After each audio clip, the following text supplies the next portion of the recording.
তবে মাছে দিয়ে যে লাভ করা যায় না তা না, মাছেও লাভ আছে। তবে মাছটা কিন্তু আমার কাছে ফার্স্ট প্রায়োরিটি না। আমার ফার্স্ট প্রায়োরিটি হচ্ছে আপনার কৃষিটাই। আমরা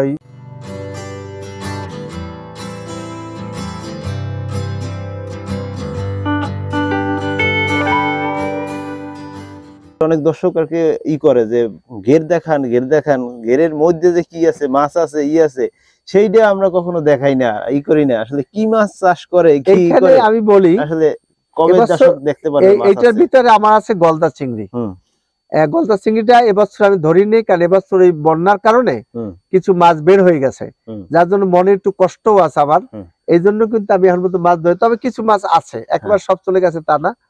আর সাদা মাছ বলতে রুই কাতল, এগুলো 4 কেজির উপরে সব। আর ওইটাই ছিল ভেটকি মাছ, মানে কোরাল মাছ। কোরাল মাছটা 2-2.5 কেজি করে হয়েছে। এই সময় বন্যায় চলে গেছে, তবে ওরা গাদ্দারি করে নাই, কিছু মাছ ওরা থেকে গেছে। এখন যা দেখলাম কিছু মাছ আছে, ভালোই আছে। ওইটাই করছি আপনার যে ভেটকি মাছ। কিন্তু ভেটকি মাছের সাথে অন্য কোনো মাছ দেওয়া যায় না, ওটা খেয়ে ফেলে।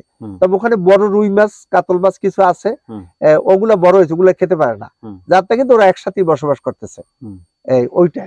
এই দুইটাই আমার পুকুর।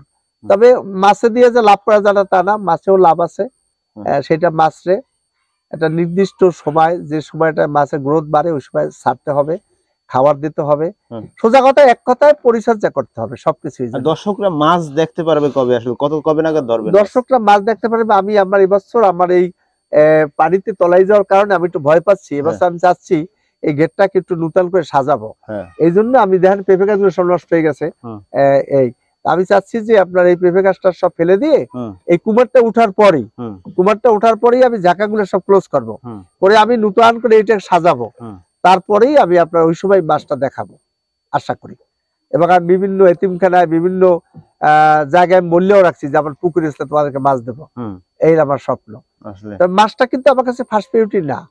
আমার ফার্স্ট প্রায়োরিটি হচ্ছে আপনার কৃষিটাই। আমরা বিশেষ করে আমরা যে পেঁপে, কুমার, দুন্দল। পরবর্তীতে নতুন কোনো ভিডিও নিয়ে আবার আপনাদের সামনে হাজির হব। সেই পর্যন্ত সবাই ভালো থাকুন, সুস্থ থাকুন। আল্লাহ হাফেজ।